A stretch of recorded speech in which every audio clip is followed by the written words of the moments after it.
Welcome back to the Stock Estate, everyone, where we learn how to swing trade with risk management, okay? I'm your host, okay?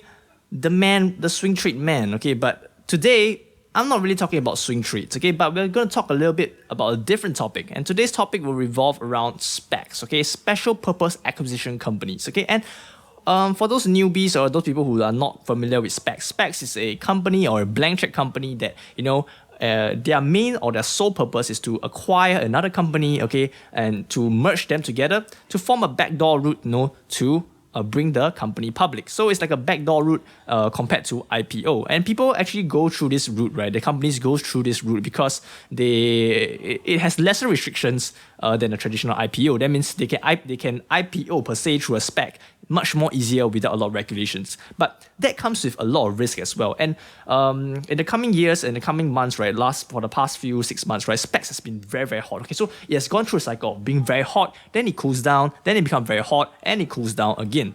And today I'm going to talk about an interesting concept, right, about how can you use SPACs that are very, very cheap, okay, that they are trading at very, very low levels, right, to, take advantage of these low levels as a form of storage. As you can see from the picture over there, right? Okay, today's video will be about the SPAC storage. Okay, and how can you use SPACs that are trading near their floor levels to store your cash. And it is a way for it to store your cash effectively because there's so limited downside, but there's so much upside to be had if you are lucky in a sense. Okay, so let me explain to you a concept. Okay, so firstly, right, a SPAC itself, most of them, their floor level is $10. That means they couldn't go really lower than $10. Okay, they could, but they won't because the money that you put into the SPACs, right, is actually held in trust. That means it is held in a trust which is not going to be touched by anybody. Nobody has the authorization, to use the money yet. So it's held in trust under the SPAC. And all this money combined together, right, held in trust, right, has a floor value of around $10, which you are able to redeem via the company, right, $10 worth for every single share at the minimum. So it does not make sense, right, for the share to trade below $10. It has happened before, okay, with some companies like Multiplan and stuff, but however, that's because there's so much selling pressure, right? That some people panic sell, then it goes straight down to $9.80. But it will very, very quickly go back up because if you buy at $9.80, you can redeem it for $10. It's basically like free money, right? People will actually jump on it to redeem the shares itself. So it'll quickly go back to $10 as the base. So you can see that all this happens before the merger. The $10 baseline is before the merger, but after the merger, there will no longer be the base floor. So again, for SPACs, right? Personally, I would never hold through the merger. Okay, never hold through the merger. So today's video, right? I'm going to show you 3 different SPACs, right? That are trading near floor levels. That means they are below $10.50. So cheap, right? That you can actually pour your cash reserves into it, right? Or don't pour everything in, but pour some cash reserves into it, right? So in worst case scenarios, a market crash or whatever happens, right?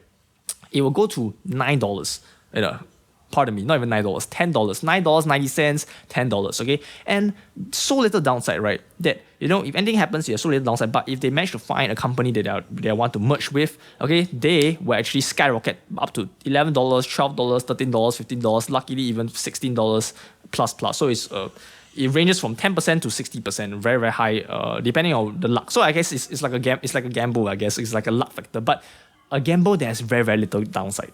Okay, so let me introduce you the first one. Okay, but before I jump into the 3 stocks, right, or 3 SPAC stocks, right, do hit the subscribe button and like this video, if you really enjoy this content, and for the extra effort that I'm putting out, to expose you to different plays itself. And if you don't know me, right, I'm a guy, okay, that really specializes. I'm a former financial advisor, but now I'm actually specializing in swing trades itself. And most of my content, revolves around swing trades, finding good long-term investments, as well as, teaching people how to buy stocks at a very, very good price when they are doing their swing trades. So every week I'll release, a top 3 swing trade stock video, and many of my viewers really, really like that. So if you wish to, learn how to do swing trading, you can follow this channel as well.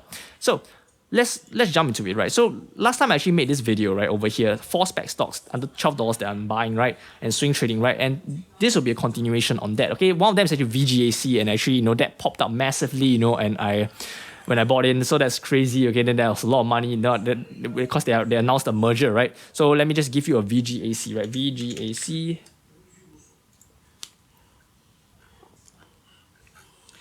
Okay, so you can see 6 months, right? So it was trading near floor levels year to date, near floor levels, right? Okay, but this SPAC has been quite hyped up for quite some time. So it has honestly been, his floor levels in $9, then it's been trading here, very, very low. Then when he found a merger, okay, spiked up here, dipped down again, spiked up massively to around $17. So from all its all-time lows to all the way here, right, you can see it's a 65% pop. Okay, but this is lucky because VGAC is a very well-known SPAC and a lot of people are looking to this company to merge with a very, very good company itself. So VGAC is just one of the examples that I'm giving you. So now let's talk about GIX, right? GIX stock. Okay, so GIX, right, has been, merging, they have actually already found, a merger target, which is UpHealth and CloudBreak to form a combined company to list on the NYSE, okay, creating a unified and portable global digital health company. So I want you to think of this as a mini Teladoc. Okay, let me see what's Teladoc.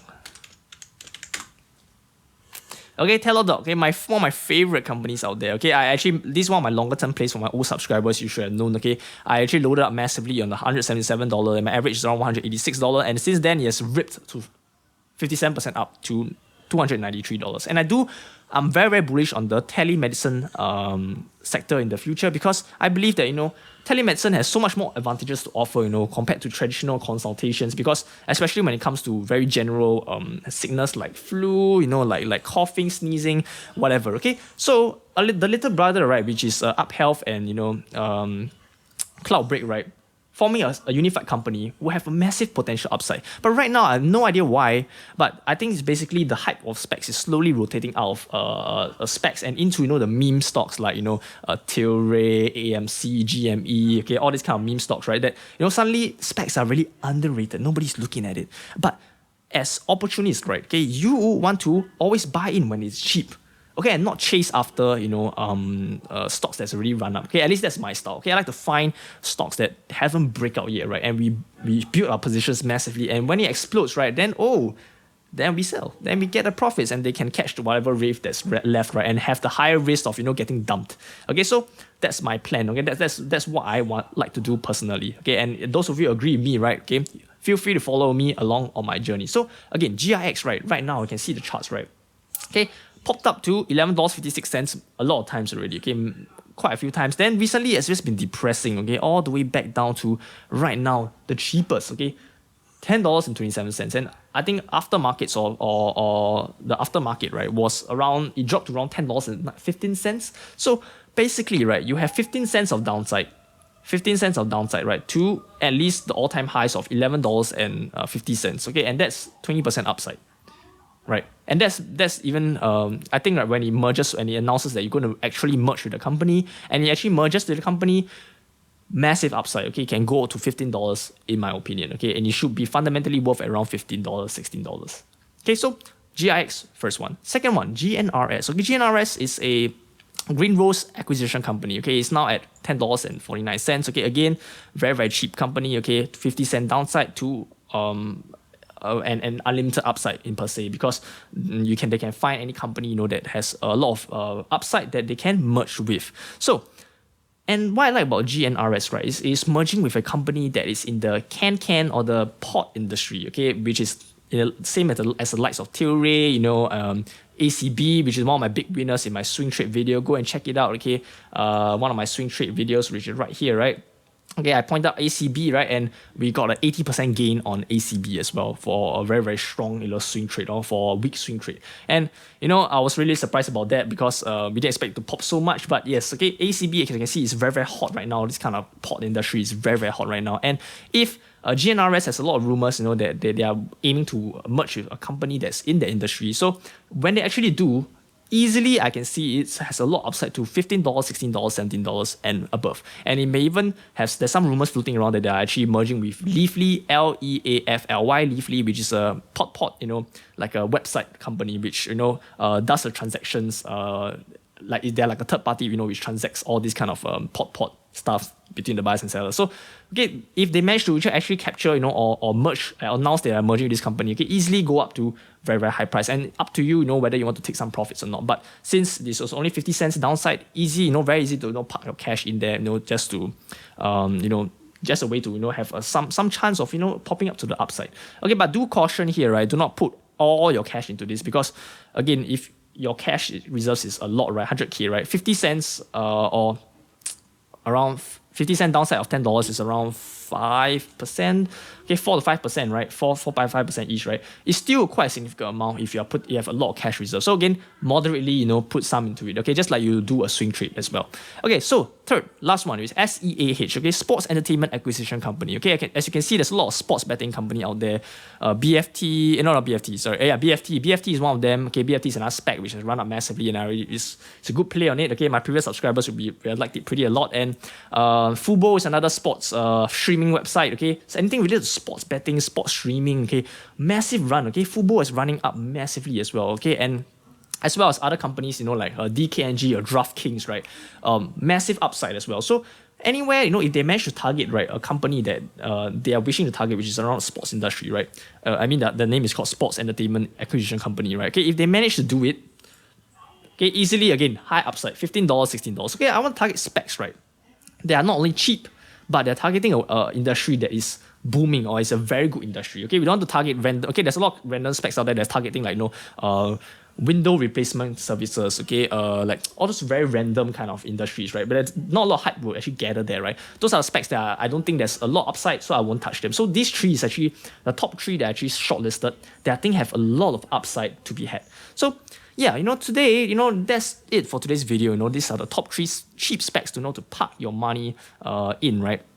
If you wish for some further upside itself. So again, this can be a safe house. If you need, you can sell it out. And anytime you want to sell it out, you can sell it out for a little bit of loss, right, to put into better opportunities out there. But this, meanwhile, can be a place to park our cash. Yeah, so that's it for today's video, guys. I hope you guys enjoyed today's quick video, and smash the thumbs up button and subscribe to the channel for more videos like this. And I shall see you guys in the next video. Stock and stay up.